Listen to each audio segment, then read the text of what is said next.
Well, it's been 18 years since I saw this car behind me as it is and as it was on the grid when I last raced. So to see it all come together, I've watched Jack spend many hours and years on it, not in a continuous manner, but it's exactly as I had it on the grid. And now I've hopped in it and driven it, it's exactly the same, so I'm pretty wrapped.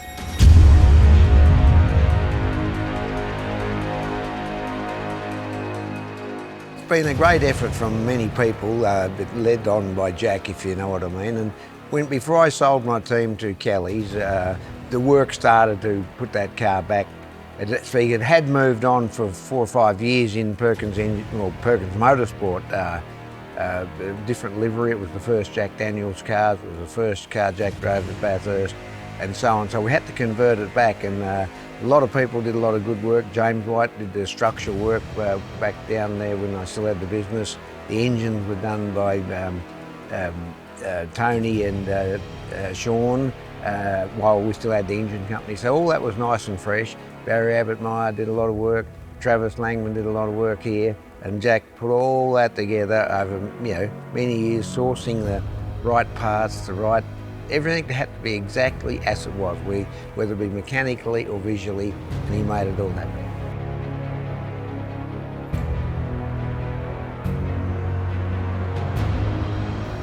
Well, Jack set it up exactly as I had at Bathurst, and it was probably a little bit hard in the suspension for the race at Phillip Island. So, after 10 or 20 laps, a couple of days driving, I'm starting to say to Jack, look, if we change the springs and all that, and I said to myself, hey, steady on, we're only here for a demonstration. We're not trying to put on pole position. But no, it felt real good. It was real good.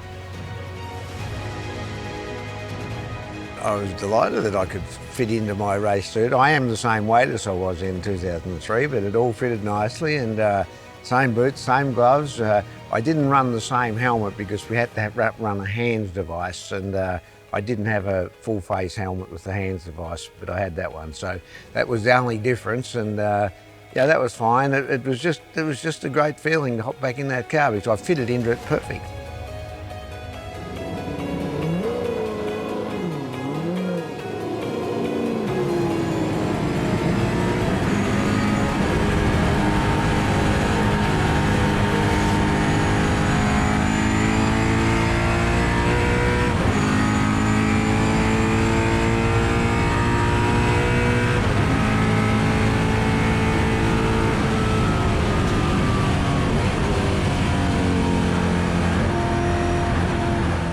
I was aware that I haven't driven for 18 years, and I'm also aware that a lot of guys who do retire and make comebacks stuff it up and stick it in the ditch. So I was very mindful, don't get too excited.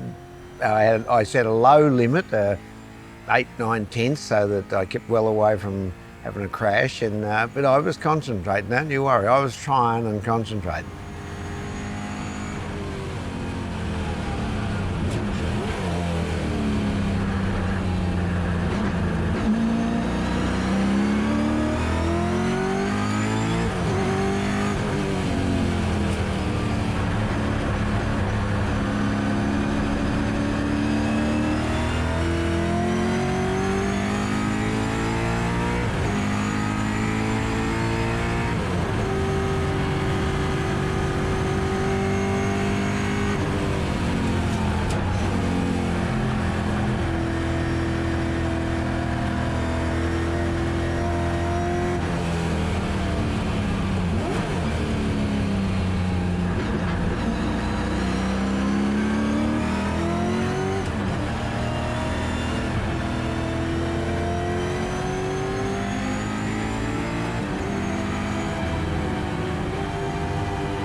Well, I've been very fortunate in my racing life. I've had a great relationship with Castrol.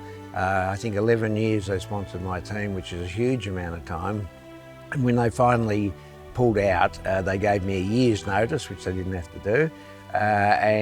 You know, we still get on very well today. It's a fantastic relationship, and I mean, Holden himself was 25 years, but they weren't as, if you like, involved as I am with Castrol. And then there's all the minor sponsors that Jack's approached them, some of them for a bit of this and a bit of that. PPG Paint, for instance, they were very kind to us and, you know, sorted out the paint for it, because there's a lot of painting, there's a lot of work in that.